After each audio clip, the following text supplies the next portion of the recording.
Hola a todos, muchas gracias por estar hoy día con nosotros. Soy Sol Posiescot, estamos con Marco Marto, poeta, docente peruano, profesor principal de la Universidad de San Marcos y actual director de la Academia de la Lengua Peruana. Muchas gracias por estar hoy día con nosotros. Buenos días. Muchas gracias. A ti y a todos los que ven este programa. Gracias.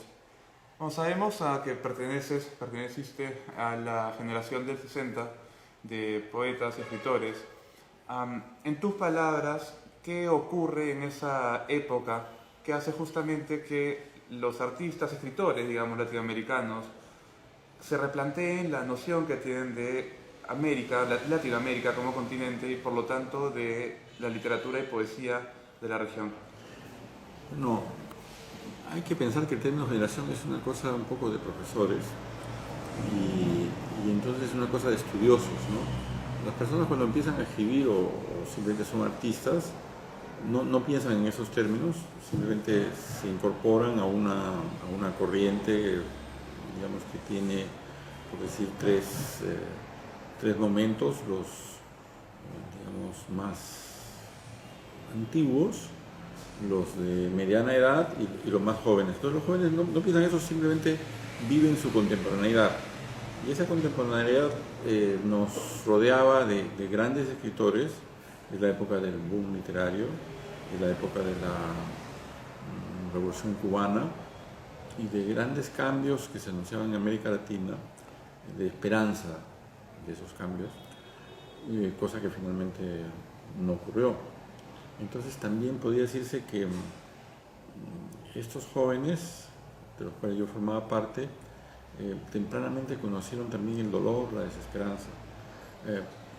Particularmente quienes estaban más o menos a mi lado, o yo al lado de ellos, sentimos profundamente la muerte de Javier Heró, que ocurrió en 1963.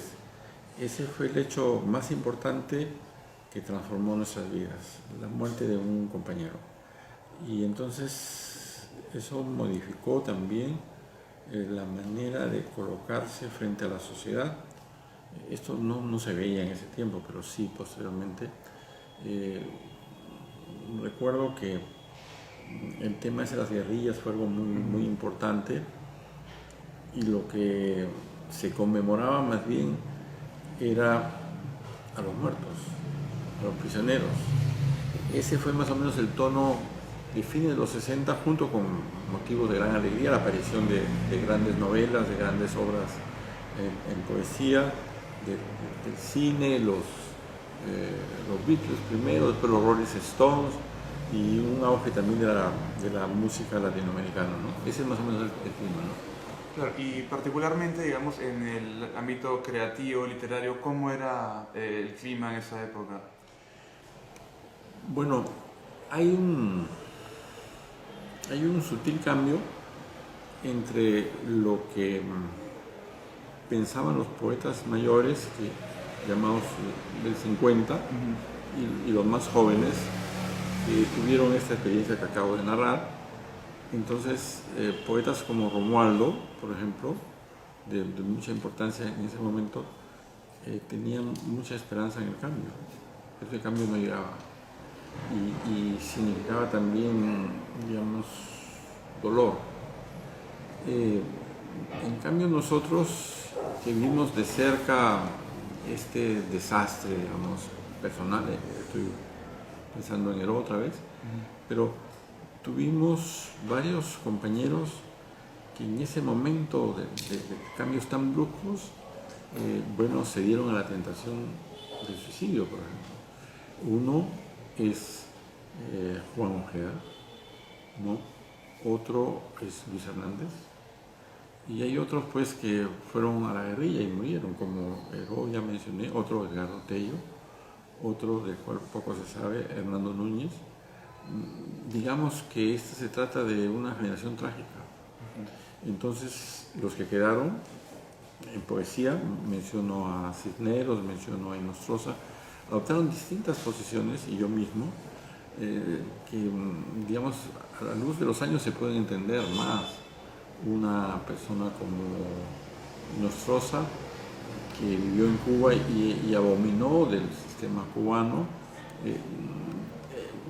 enfrentaba en su poesía, digamos, la libertad del creador frente a la libertad del político, que sojuzga al creador.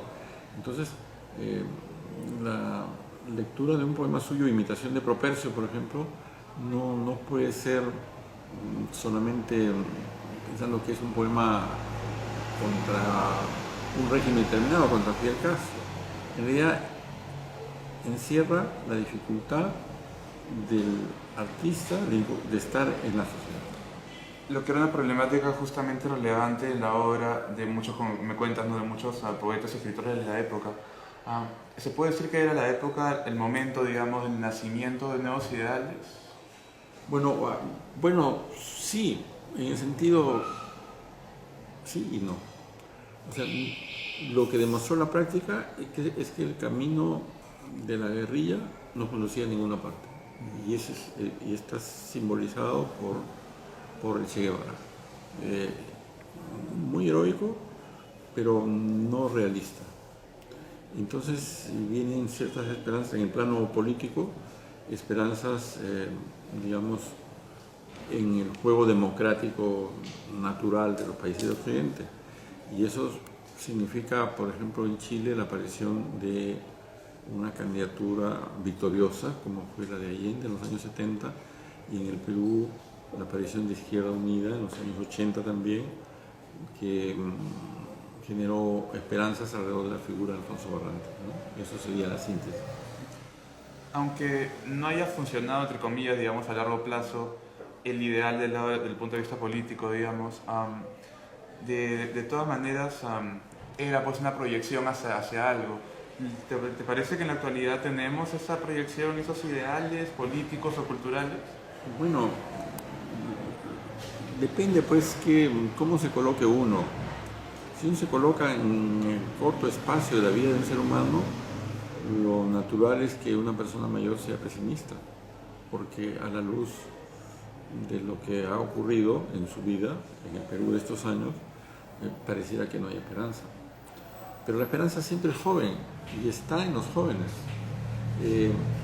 La crisis que está ocurriendo ahora en el Perú es de tal profundidad y naturaleza que los mismos actores políticos parecen no percibirla. Lo que está ocurriendo es un descrédito de la clase política, y la única forma de salir de ella es no solamente, digamos, cambiando todo lo que ellos dicen, sino cambiando también de personas. Podría decir, como en las películas que usan los jóvenes, que los políticos actuales, un buen porcentaje de ellos, arriesgo una cifra, 80%, son como zombies. Literalmente son muertos vivos que todavía hablan. Es un problema, digamos, que toca toda una serie de aristas y dimensiones, digamos, porque está por un lado el lado de la educación, el lado político, todo es como una suerte de serpiente que se va comiendo la cola, ¿no? ¿Cómo te parece que podríamos definir, digamos, lo más grave que estamos viviendo ahora? Bueno, hace poco pasaron un video de hace algunos años, muy corto, en el que Martín Morosini, un entrevistador célebre de los años 80 y antes también, que también fue un poco político, porque en un momento fue congresista, le dice a Barrantes Lingán: usted viene de las canteras del marxismo y el marxismo está fracasando en todas partes, ¿usted sigue creyendo en los ideales de la revolución? La respuesta de Barrantes es algo que yo quiero asumir en ese momento. Él dijo: en el Perú, un gobierno honrado y ha hecho una revolución. Y yo creo que eso es lo que están pidiendo los jóvenes, un gobierno honrado. ¿Es posible eso? Tenemos que creer que sí es posible, porque lo contrario no había razón para luchar. Si siempre va a ser igual, si digamos, esa percepción que la corrupción empezó con los virreyes y no termina nunca, motivada por un libro que estudió la corrupción, que está muy bien, pero si esa conclusión predominara, entonces no hay nada que hacer. Simplemente lo único que tiene cada persona sería incorporarse a la forma de corrupción que le toca. Pero yo creo que no. Y creo que los jóvenes encarnan la posibilidad de cambio, y no solamente de un grupo político. En todos los grupos políticos tiene que haber gente con un nivel de honradez que no existe en este momento. En ese sentido, ¿qué crees que podría ser particularmente la poesía por el clima de la actualidad en el Perú? Bueno, la poesía tiene efectos sociales a veces impensados. En una ocasión le preguntaron a Antonio Machado si creía en la poesía pura. Y entonces decía, alejada de la realidad. Y él dijo: la poesía pura probablemente existe, pero yo no la conozco. Y yo vuelvo a decir eso en este momento. La poesía no puede ser, digamos, un programa político, no lo es, pero sí puede ser testimonio de una época. A mí me acaba de ocurrir que fui a Ayacucho, y yo he vivido en Ayacucho en una época difícil, el 68, 69, y vi una matanza. Esto es antes de Sendero Luminoso, de gente que reclamaba por la gratuidad de la enseñanza, y esa matanza fue hecha por gente, digamos, de la policía, los llamados hinchas. Bueno, eso quedó en mi corazón, lo guardé por mucho tiempo. Y hace poco yo volví a Ayacucho y fui al cementerio por primera vez en mi vida, porque no había ido la vez anterior, que ya había vivido allí. Y estaban las tumbas de Osman del Barco, amigo de Vallejo, de Raúl García Zárate, el gran músico, y vi las tumbas de algunos caídos en el año 69. Y naturalmente que había otra gente. Yo puse eso en un poema y lo puse en el Facebook, y tuvo un efecto inmediato de gente que entraba a discutir esos temas.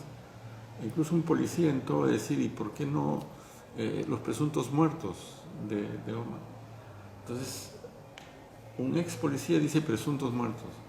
Si vamos a pensar que son presuntos los miles y miles de muertos de toda esta etapa oscura, que empezó más o menos en ese momento que estoy diciendo, del año 69 y no el 80, como se cree. Bueno, que es un país sin memoria. Y la poesía, no por un afán de reivindicación, ni de hacer daño a nadie, ni a un grupo a otro, tiene que ayudar a que nos reconozcamos. La palabra museo no me gusta como un museo de la memoria, sino como un laboratorio de memoria. Claro. La memoria del país se conserva a veces mejor a través de los artistas que de la propia historia escrita, ¿no? Y ya eso es lo que creo, ¿no? Y yo noto que todo lo ocurrido en estos años, digamos, todavía necesita procesarse. No olvidarse, sino procesarse. Y necesitamos dar sepultura con nombre y apellido a los cientos que están todavía en tumbas anónimas. Y eso es un problema para el país. Y no se quiere ver, pero ahí está. Y en tu vida particularmente, ¿cómo la poesía te permite, si aplicamos, digamos, la misma lógica de la poesía como un museo, digamos, la memoria para un país, en un sentido, en un punto de vista personal o subjetivo, qué impacto, qué rol puede tener la poesía en la vida de uno. Bueno, la poesía es la parte central de mi vida. Digamos que yo me dedico más a la poesía que a ninguna otra cosa y le da un poco de orden y sentido a todo lo que hago. Ahora, en el aspecto intelectual, creo que la gente no tiene que ser poeta necesariamente para tomar una actitud que me parece ética, ¿no? Que yo he aprendido de un filósofo y político italiano que es Antonio Gramsci, que lo dijo en los años 20. Gramsci fue un opositor a Mussolini que pasó muchos años en la cárcel. Él decía que los intelectuales pueden ser valiosos, muy valiosos, por la obra que hacen, pero que su obra tiene sentido si son intelectuales orgánicos. Él estaba pensando en un partido, pero yo estoy pensando en la sociedad entera. Es decir, en cierto sentido, lo que haga un intelectual debe repercutir en lo posible sobre el conjunto de la población. No podemos tener aspiraciones, digamos, macro, sino micro. En el mundo en el que actuamos, en ese pequeño mundo, en nuestro espacio, cualquiera que sea, tener ese sentido colectivo de ponerse en el lugar del otro, eso me parece francamente valioso. Es lo que yo procuro hacer en todas mis actividades. Entonces la poesía como un proceso de educación, aprendizaje personal en conjunto con el resto. Bueno, eso es. A pesar de que la poesía está, bueno, normalmente, digamos, alejada de los medios de comunicación de masas, sin embargo, cuando, digamos, llega a ellos, se monta como un pequeño jinete y tiene muchísima eficacia. Es lo que ocurre cuando, digamos, a un poeta le permiten decir un poema ante las cámaras o cuando recita ante miles de personas, como ha ocurrido en algunas ocasiones. Cuando murió el Che Guevara, Nicolás Guillén recitó ante 1 millón de personas. Y un poeta, bueno, recita ante 50, ante 100 personas, pero hay muchos festivales de importancia como el de Medellín, donde se recita ante 3.000, 5.000 personas, y eso, bueno, ya es un hecho social. Y por ahí podemos hablar de otro tema, que es la relación de la poesía con la música. La poesía estuvo siempre aliada a la música, y me alegra mucho que un músico, pero gran letrista, haya ganado el Premio Nobel de Literatura, que es Bob Dylan. Hablemos un poco de, digamos, otras dimensiones de las problemáticas que experimentamos actualmente. En relación al manejo que se hace de la lengua, digamos, por la población en general peruana, ¿no te parece un poco, digamos, irónico que justamente en épocas de sobrecomunicación con las redes sociales y el Internet estemos viendo cada vez peor manejo de la lengua por parte de la población? Bueno, yo diría que trato de ser, digamos, equilibrado en esto, y en mi opinión no la estoy improvisando en este momento, la he conversado con otra persona para decantarla. Esa opinión de que, digamos, el lenguaje está peor, está muy difundida, pero no necesariamente abarca toda la verdad. Ahora, en lingüística se piensa que si dos personas se comunican y las dos se entienden, eso no está mal. Ejemplo, lo vi en la televisión y me lo aprendí de memoria y me encantó, ¿no? ¿Dónde está el ñoba? De fresa al Alfonso. ¿Dónde está el baño? De frente al fondo. O sea, yo lo entendí. O cuando un chico escribe TKR y nada más, y la chica entiende te quiero, están comunicados. Entonces, podemos desmontar todo esto.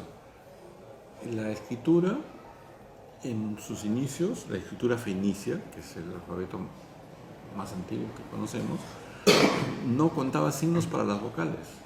Entonces justamente escribían así como escriben ahora. Y por lo tanto, si dos personas se entienden y eso no está mal. Lo que tenemos que defender son lo que se llaman niveles de la lengua. No podemos utilizar el lenguaje de la esquina en una clase universitaria. Hay una similitud bien interesante que hizo Humberto Eco entre la ropa y la vestimenta. Cada persona se viste como quiere y nadie le puede impedir que se vista como quiera. Esos impedimentos del vestido son obligaciones sociales.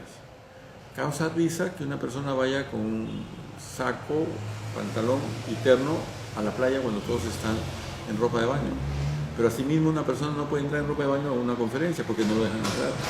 Entonces yo diría que esos son los equilibrios. Una misma persona puede usar el lenguaje de la esquina, el lenguaje popular de un bar, por ejemplo, hacer una disertación, digamos, con lenguaje estándar y ser muy sofisticado poeta. Se puede todo. Ahora, tenemos que defender un poco la lengua estándar, la lengua promedio. Algunos piensan que la lengua estándar es la lengua que no tiene particularidades. No es cierto. No existe lengua estándar pura en ninguna parte. Siempre está teñida de los localismos, es decir, hay una manera estándar de hablar de los peruanos que es distinta a la manera estándar de hablar de los chilenos, etc. O sea, ese es un tema más bien académico y no tanto político. Pero de todas maneras, lo que tenemos que garantizar es una comunicación fluida entre la mayor parte de hablantes. Pero de todas maneras, a estas evoluciones o nuevas direcciones que va tomando la manera en que se expresa uno a través de la lengua, siempre sería sintomático de algo más de fondo, ¿no? De nuevas tendencias o nuevos intereses de la población. Sí, claro que sí, pero no hay que temer pues a la novedad. Digamos, nosotros, es decir, personas del siglo XXI, pueden entenderse con cierta facilidad con Cervantes si estuviera vivo, y con un poco más de dificultad con el mío Cid si estuviera vivo. Pero las lenguas están en contacto y se interinfluencian. Para hablar del español. El español, por ejemplo, ha sufrido en todas partes el ingreso del vocabulario deportivo del inglés. Todas las palabras del fútbol, del baloncesto o básquet, vienen del inglés, han entrado y empiezan a salir, porque el español ha tenido ciertos mecanismos de defensa. Antes decía goalkeeper, se decía back, se decía half, se decía wing, centro forward, y lo que ha quedado es corner, pero es puntapié de esquina. Bueno, igual está ocurriendo ahora con el lenguaje, digamos, de las comunicaciones. Todo lo que se llama software y todas las palabras, en fin, del internet, pasan a veces, como se dice, como palabras crudas. Ese es un término lingüístico que significa sin ningún cambio al español. Y bueno, se pronuncian mal o diferente. Pero cada nación o tiene su manera de defenderse. Por ejemplo, a mí me dijo una vez un joven, me dice, César Hildebrand, que es una persona que habla muy bien, digo yo, y que escribe muy bien, ha dicho que no se dice video, sino que se dice vídeo. Entonces yo le dije, vídeo dicen en España, y nosotros decimos video. Vídeo es influencia del inglés y video es influencia del francés. Pero pregúntale a Hildebrand cómo dice, si dice chofer, como decimos la mayoría de los peruanos, o chofer, como dicen los españoles. Evidentemente Hildebrand también dice chofer. Claro. ¿Ya? Entonces, digamos, esa posición españolista con una palabra, digamos, no funciona, creo, ¿no? Pero bueno, entonces tampoco se trata pues de leyes draconianas, sino de recomendaciones que se pueden hacer siempre a distintos estratos de la población de acuerdo al medio en el que se están comunicando. Bueno, de todas maneras, estamos definitivamente en una época de cambios y en la que estamos llegando a nuevos horizontes, no sabemos muy bien cuáles son. Justamente, ¿hacia dónde te parece a ti que estamos yendo, más allá del tema de la lengua, ¿no? O sea, como sociedad? Bueno, yo pienso que efectivamente estamos en un problema, ¿no? El problema es un poco la demasiada importancia que tienen todos estos medios de comunicación, bueno, el internet, los teléfonos y sus múltiples posibilidades, pero nada ha sustituido hasta ahora a la comunicación directa. Yo recuerdo, es una anécdota de los años 80, 30 años, que Pablo Macera, era un intelectual en ese momento muy importante, y en una ocasión lo programaron por error de alguna persona o del mismo. En simultáneo tenía conferencias en dos lugares diferentes, en San Marcos y en otra universidad. Entonces dijo, voy a la otra universidad y para San Marcos voy a hacer una grabación. Lo interesante es esto, insólito. No dejaron en San Marcos pasar la grabación, porque ellos querían escuchar la palabra de Macera, pero también querían verlo. O sea, ver a la persona resulta muy importante. En la mañana me estaban haciendo una entrevista para algo que tiene que ver con los Juegos Panamericanos, pero tenía que ver también con mi propia actividad. Me dice, ¿qué cosas usted recuerda como importantes en su vida de poeta? Algunos hechos. Entonces yo dije, bueno, yo pude conversar una vez con Ungaretti, que es un gran poeta italiano. En otra ocasión pude saludar a Neruda, y en otra ocasión pude hacer una entrevista a Borges. Todos escritores rankeados, mayores que yo, y el azar me permitió todo eso. Pero entonces quiere decir que el trato directo con las personas sigue siendo importante a pesar de, digamos, de los momentos que he vivido. Y de hecho, eso creo que va muy lejos. Otra anécdota, hace poco iba a la Biblioteca Nacional en un taxi, porque sí, participaba, bueno, como veedor, ¿no?, de una ceremonia en la que se iba a incorporar unos inéditos, no inéditos, sino unos textos manuscritos de Vallejo, de Rusia y el plan quinquenal. Es un texto de menor importancia en la colección de Vallejo, pero estaba de su puño y letra, y bueno, costaban, a la biblioteca le costó $45,000 comprar ese texto, según supe después. Pero en el momento que hablaba con el taxista no sabía, y me dice, a la Biblioteca Nacional, ¿y qué va a hacer? ¿Qué hace la Biblioteca Nacional aparte de prestar libros? Entonces dijo, bueno, hace muchas cosas como esta, conserva los libros, los manuscritos. Explíqueme usted, ¿por qué es importante ese manuscrito de Vallejo? ¿O por qué es importante? Entonces yo digo, ¿a usted le gusta el fútbol? Sí, me dice. ¿Sabe quién es Messi? Sí sé, me dice. ¿Qué tal si bajamos del taxi y aparece Messi? ¿Usted se tomaría una foto? Sí, me dijo. ¿Le pediría un autógrafo? Sí. ¿Le gustaría conversar un ratito con él? Sí. Bueno, Vallejo es un Messi de la poesía. Entonces, claro. ¿No? Va por ahí. Entonces, de todas maneras, podemos decir que tenemos esta humanidad que hace que sigamos requiriendo el uno del otro. Yo creo que eso es lo más importante. Lo más importante es lo que ocurre en el pequeño mundo que manejamos y cómo repercute eso en la sociedad entera, ¿no? Y claro, la sociedad es más importante que cada pequeño núcleo, pero está hecha de pequeños núcleos. Y estas cosas que hablamos. ¿Por qué resulta interesante hablar con un poeta? Eso ya lo tienes que responder tú. Este poema lo escribí en la época de Fujimori, cuando el general Hermosa Ríos inició requisas en distintos barrios de Lima, al comienzo en zonas de la periferia, pero fue avanzando hacia el casco antiguo de la ciudad, y en una ocasión lo hizo en Jesús María.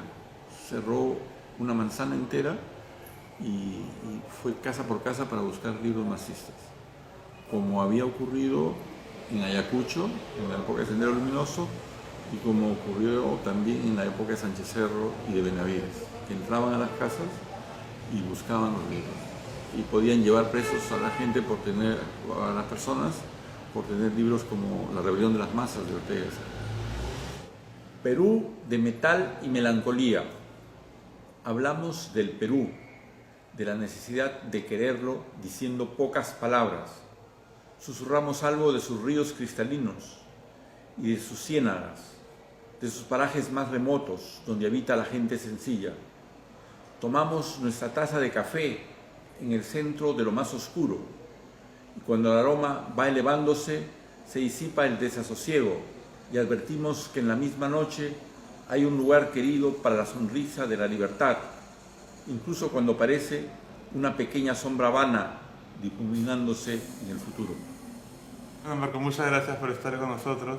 Ha sido un gusto conversar contigo. Muchas gracias, Samuel.